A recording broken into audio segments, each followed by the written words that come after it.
Ainda falando sobre a questão de Samuel e Eli, livro de Números, capítulo 16, versículos 5, o texto diz assim: E falou a Coré e a toda a sua congregação, dizendo: Amanhã pela manhã o Senhor fará saber quem é seu e quem é o santo que ele fará chegar a si, e aquele a quem escolher fará chegar a si. Chama atenção o fato de que as pessoas vivem se promovendo, mas é Deus quem escolhe. Ele escolhe as pessoas que Ele quer usar e a forma como Ele quer usar.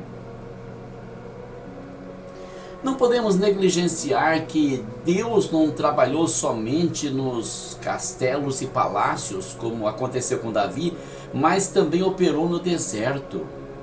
Deus operou em lugares desérticos, como quando usou Elias, que morava praticamente numa caverna, não falava de sua família, não sabemos quem eram seus pais, nem qual era a sua tribo, apenas sabemos que ele foi um homem que Deus chamou, Deus escolheu ele e falou: olha, vem que eu quero usar você para restaurar o reino de Israel, quero restaurar o culto ao Senhor na nação de Israel.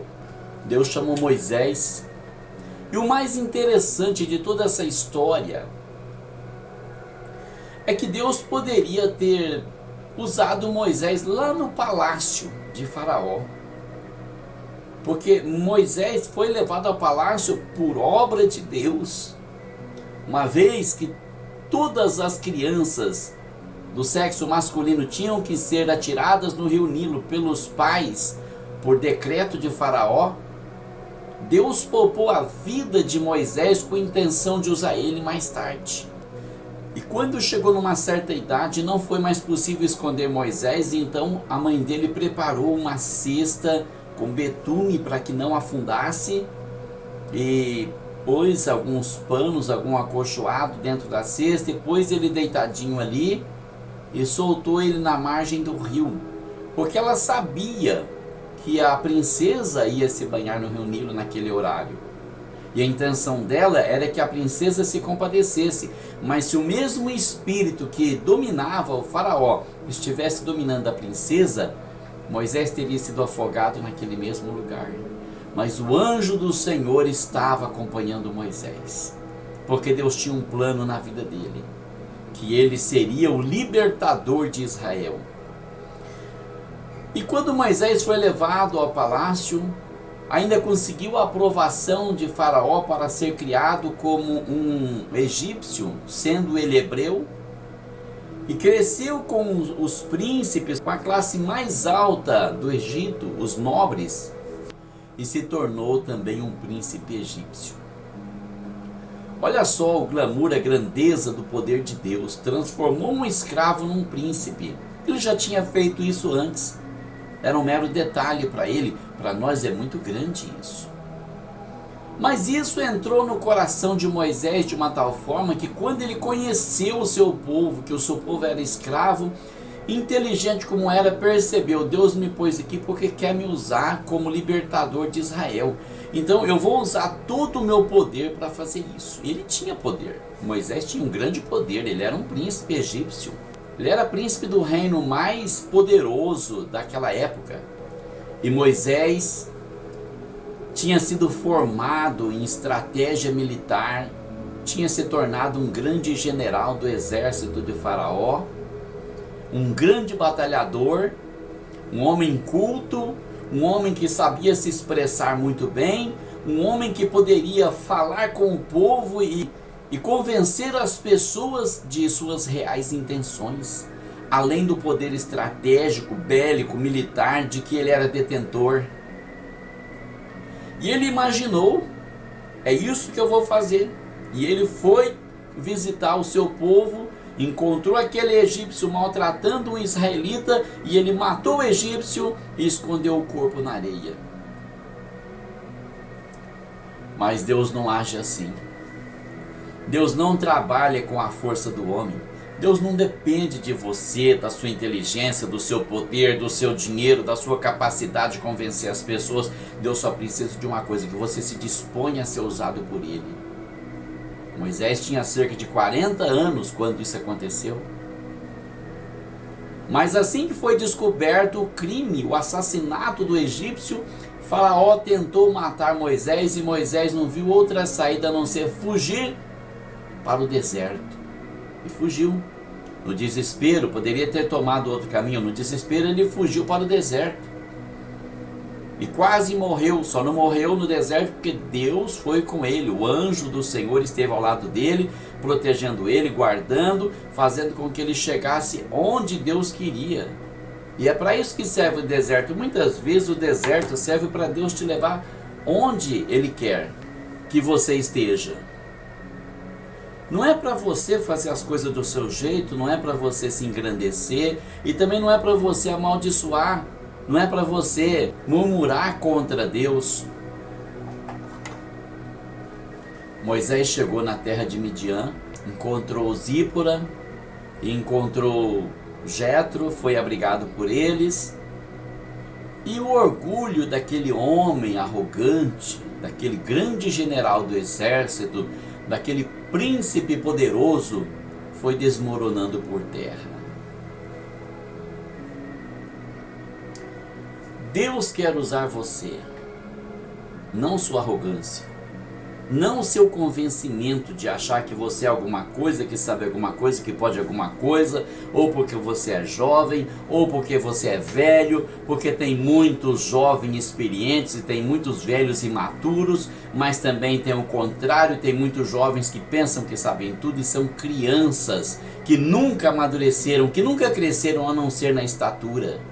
Deus quer que nós cresçamos sim, mas em espírito, na nossa maturidade, na nossa capacidade de reconhecer que nós não somos nada, que nós não temos nada, que nós não sabemos nada, que nós não podemos nada, porque quem pode tudo é Deus.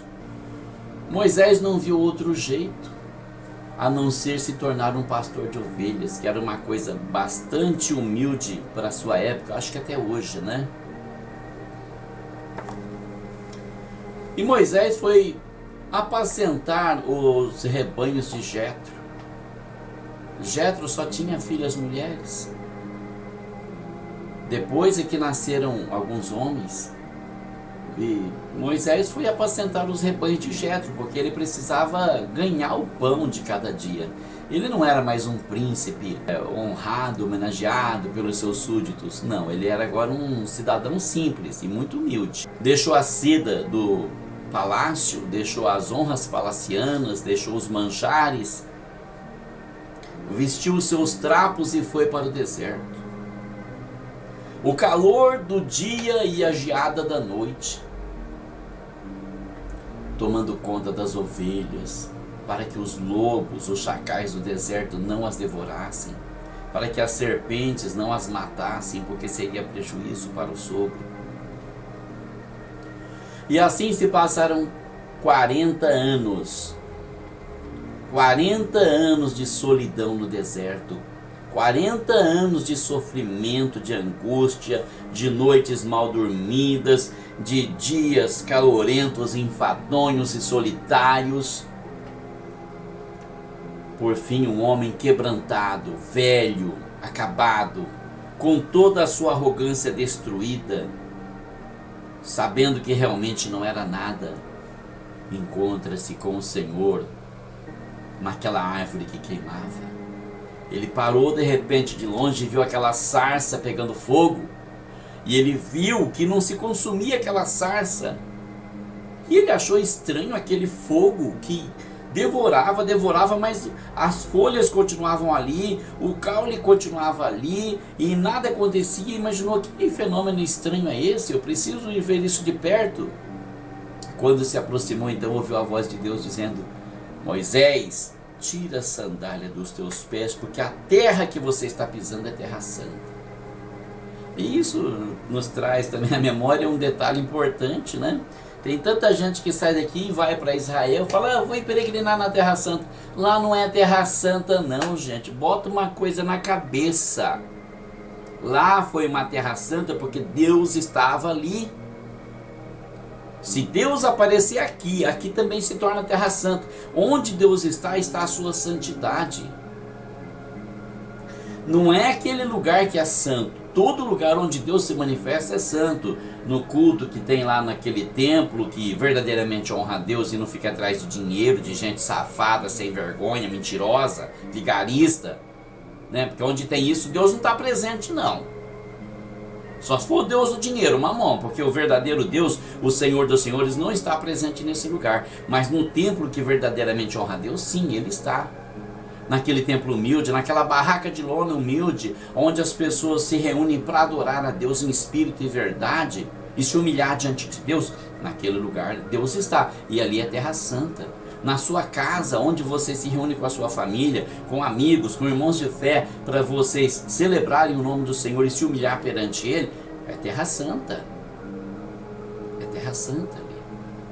Moisés tirou as alparcas dos pés e se dobrou diante de Deus e pôs a cara na terra, porque ele tinha medo de olhar para Deus. Ele pensou: quem é esse ser tão poderoso que põe fogo numa sarça e o fogo não consome a sarça?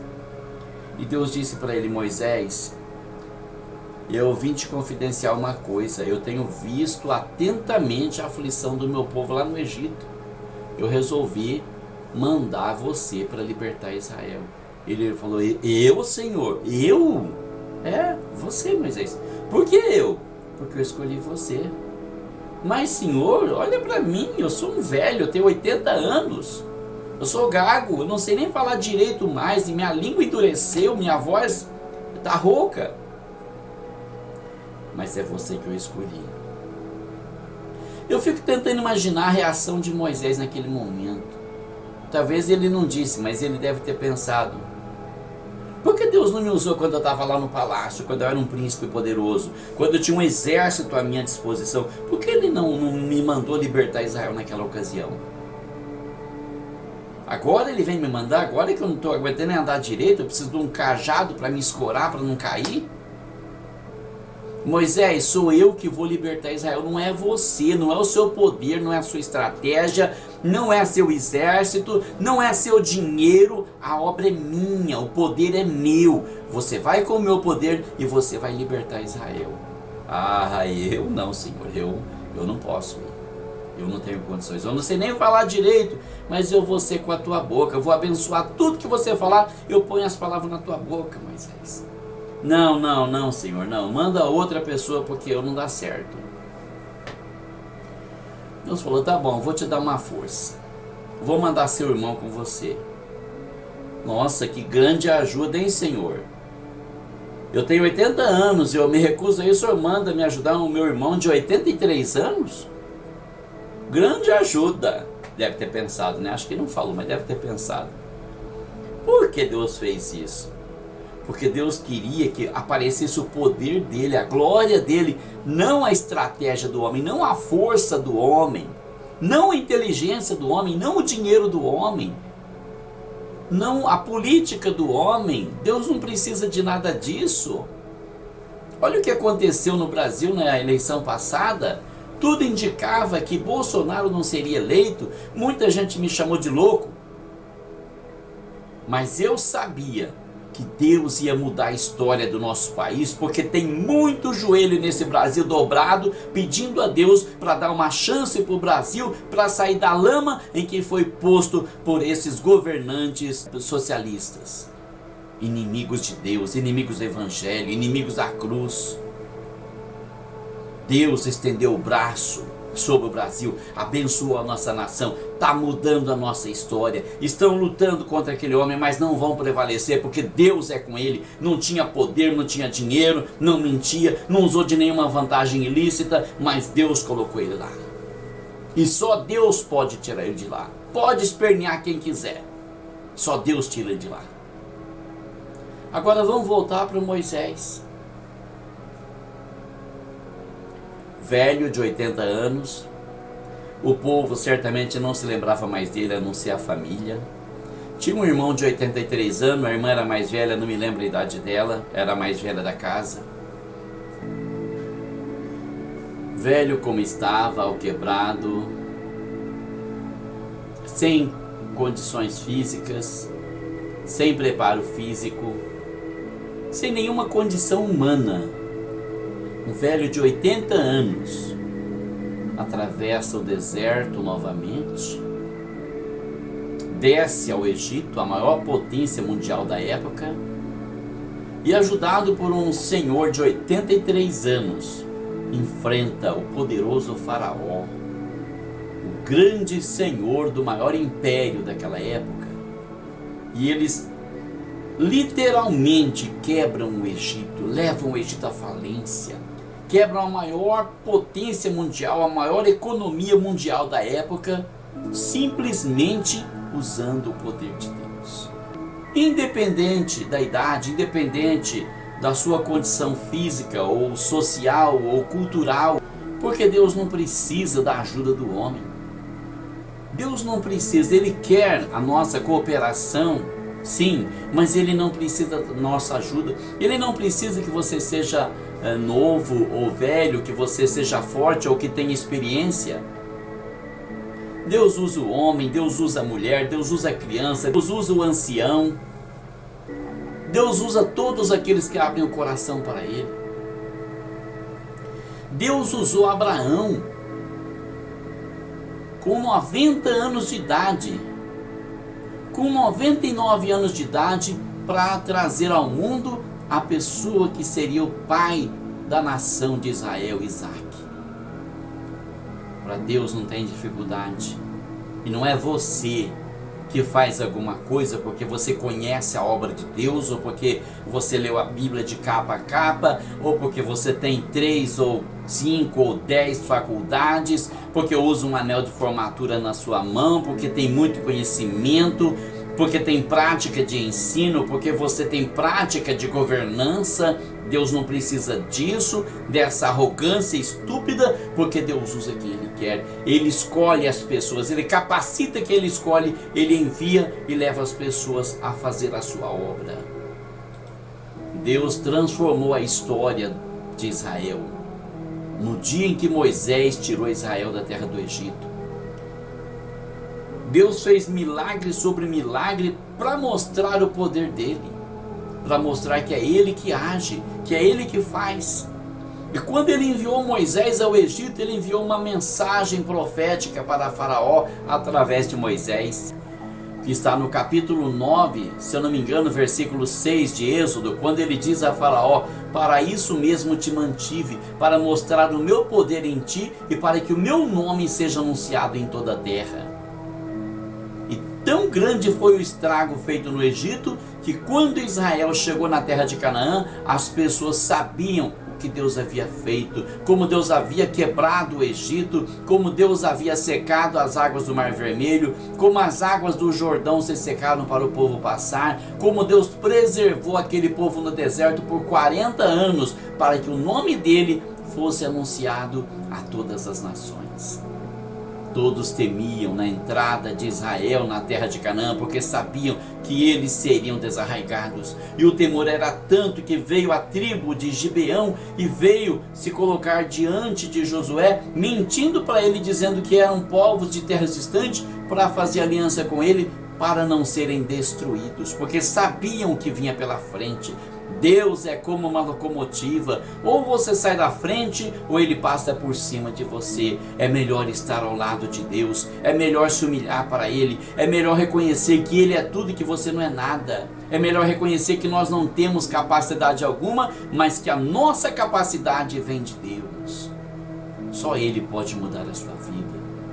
Abaixa o seu tupete, destrua sua arrogância, dispa-se das suas vaidades, do seu orgulho de pensar que você é alguma coisa, que pode alguma coisa, e deixa Deus ser glorificado na sua vida. Porque se você for soberbo e arrogante como Abner, que pensava que poderia transferir o reino de Israel para Davi, vai acabar como Abner. Não era Abner quem transferiria o reino de Israel para Davi, mas Deus quem estava transferindo o governo de Davi sobre todo Israel. Porque era a promessa dele e a promessa dele ia se cumprir.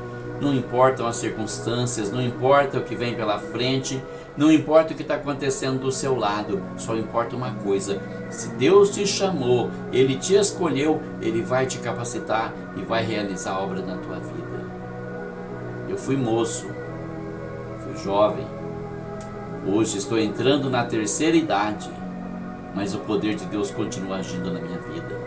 Sempre vou me humilhar diante de Deus, sempre vou reconhecer que não sou nada, sempre vou reconhecer que a história que Ele escreveu na minha vida é dele, não minha. Se fosse só por mim, estaria lá no meio do canavial até hoje, ou já teria morrido, mas Ele me tirou do canavial, Ele mudou a minha vida. Da mais baixa posição de trabalho lá na Barra do Agudo, Ele me levou para a faculdade. Ele me permitiu escrever 8 livros e publicar os 8. Ele permitiu que eu tivesse essa palavra para trazer hoje, dizendo que só Ele muda a vida das pessoas. E não é a religião. Nós precisamos esquecer da religião. A religião é inimiga de Deus. Nós precisamos pensar que nós temos que ter um relacionamento pessoal com Ele. Abraão foi chamado amigo de Deus. Eu gostaria de ser chamado amigo de Deus. Sei que tenho muitas falhas, sei que talvez eu não consiga como Abraão conseguiu, mas eu estou me esforçando, eu estou me humilhando, eu estou abaixando o meu tupete para que Deus possa aparecer. Como João Batista que disse, é importante que Ele cresça e que eu diminua. Não tenho que aparecer, não tenho que querer ser o melhor do que ninguém, porque não existe ninguém melhor do que ninguém. O único melhor é Jesus, que morreu na cruz, derramou seu sangue, perdoou os nossos pecados. Ele é o melhor. Nós não somos nada. Nós somos só pecadores que precisam de um Salvador.